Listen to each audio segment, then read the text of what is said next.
Okay, so I'm here still in Luton at the D4 Events Deep Stack English Poker Championship. This is the first year we've been to England. I'm here with Paul Parker. Now, Paul, I believe you played D4's very first poker event, is that right? Played at all the D4 events, apart from one year when the weather was terrible and we couldn't get out of England.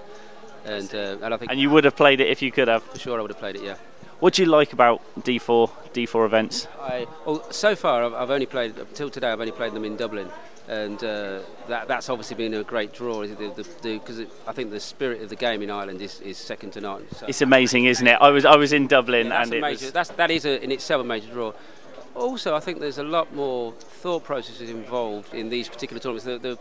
For a fairly small buy, they're one of a kind. Yeah. You quite like the structure here? You can't fault the structure, can you? No. You know, so it's been a popular structure, I think. There's a really reasonable chance that a fairly good player is going to be there at the end. You know, you've got no excuse. You can't really complain, can you? You can't blame that you didn't have any time or this or that. You know. Are you planning to play the next one then? So next one is in Vienna, I think. Is that right? I don't know, because the buy-in is such that it's kind of like.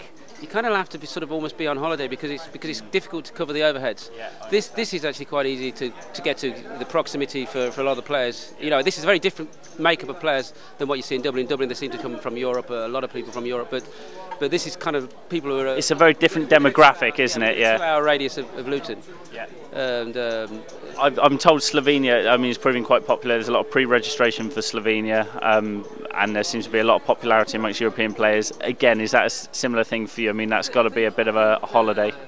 For sure, it would be nice if there was a lot of players, i.e. something like 600 or 700 players would be more appealing than just say to go and play. Say what sort of the number-wise is like an ordinary tournament, really, isn't it? 170 players is there roughly.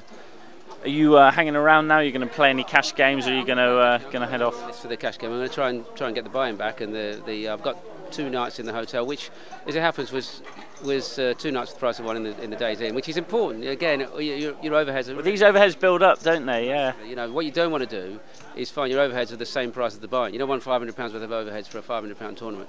No, so you've really got to keep them down. And that, if I've got any other tip, is if you want to take it more seriously, keep these right down. You're not on holiday, or unless you are on holiday. If you're on holiday, then you can take a different attitude to it. But people don't really come to Luton for a holiday. They might go to Dublin. I'd be surprised if people come to Luton for a holiday. So keep these overheads right down. Yeah. Paul, it's been great chatting to you. Thank you very much, and I hope you do well in the cash games. Yeah, and I'm sure we'll see you again.